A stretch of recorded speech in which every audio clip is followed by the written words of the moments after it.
Hello everyone, welcome back to my YouTube channel. तो दोस्तों, आज मैं आपके साथ इस वीडियो में शेयर करने वाली हूँ कि बैसाख मास में किन चीज़ों का दान करना चाहिए, बैसाख मास में किन देवी देवता की पूजा करनी चाहिए।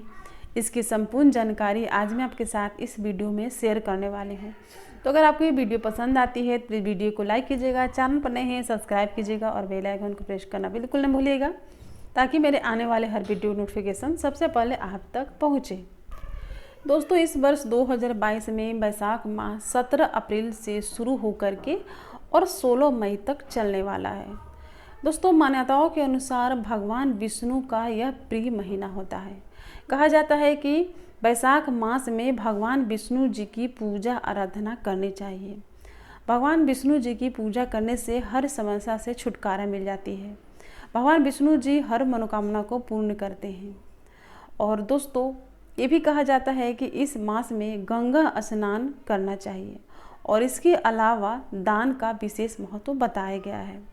कहा जाता है कि बैसाख मास में दान देने से जातक को हर तरह के पापों से मुक्ति मिल जाती है। इसके साथ ही ये भी कहा गया है कि एक हाथ से किया गया दान हजारों हाथ से दिए गए दान के बराबर लौटकर वापस मिलता है। तो दोस्तों, आइए हम जानते हैं कि बैसाख मास में किन चीज़ों का दान करना चाहिए। दोस्तों, शास्त्रों के अनुसार बैसाख मास में 5 चीज़ों का दान जरूर देना चाहिए। दान देने से सुख स्वभाव की प्राप्ति होती है और साथ ही कुंडली में ग्रहों की जो स्थिति खराब होती है वो सही हो जाती है।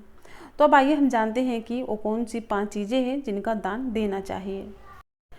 दोस्तों, सबसे पहले बैसाख मास में तिल का दान करना बहुत ही शुभ माना जाता है। इसके साथ साथ ही तिल से बनी हुई मिठाई और तिल से बनी हुई बर्फी का भी दान करने से 2 गुना फल मिलता है। दोस्तों, इसके बाद बैसाख मास में भगवान सूर्य और भगवान विष्णु जी की पूजा करने के बाद तिल जल में प्रवाहित करने से लाभ मिलता है। दोस्तों, बैसाख मास में फलों का दान जरूर करना चाहिए। फल में जैसे कि आप आम, तरबूज, ककड़ी, खीरा, इस तरह के जो ऋतु फल होते हैं उनका दान जरूर करना चाहिए। दोस्तों, उसके बाद बैसाख मास में गुड़ का दान जरूर करना चाहिए। दोस्तों, कहा जाता है कि बैसाख माह में गुड़ का दान को महादान माना जाता है। कहा जाता है कि गुड़ का दान करने से समाज में मान सम्मान की बढ़ोतरी होती है, कार्य में प्रगति होती है। इसलिए गुड़ के दान को महादान कहा गया है। दोस्तों, उसके बाद बैसाख मास में सत्तू का दान जरूर करना चाहिए। कहा जाता है कि सत्तू का दान करने से जो कुंडली में ग्रह होते हैं वो मजबूत होते हैं। दोस्तों, उसके बाद बैसाख माह में जल का दान जरूर करना चाहिए। दोस्तों, बैसाख माह में काफ़ी गर्मी होती है, ऐसे में सबसे ज़रूरी चीज़ जल है। ऐसे में आप चाहें तो किसी को 2 घड़े जल से भरे हुए दान कर सकते हैं। 1 घड़े विष्णु भगवान के नाम पर और 1 घड़े अपने पूर्वजों के नाम पर जल से भरे हुए घड़े यानी मटके दान कर सकते हैं। दोस्तों, घड़े को दान करने से पहले भगवान विष्णु जी की पूजा करनी चाहिए। पूजा करने के बाद भगवान विष्णु जी का नाम लेते हुए और उन घड़े को जल से भर करके और उसके बाद दान करना चाहिए। दोस्तों, इसके अलावा आप बैसाख मास में जैसे कि नमक, तेल, आटा, गेहूँ, चावल, वस्त्र, पैसे, इन चीज़ों का भी दान कर सकते हैं। दोस्तों, शास्त्रों के अनुसार बैसाख मास में ब्रह्म मुहूर्त में उठ करके और स्नान करना चाहिए।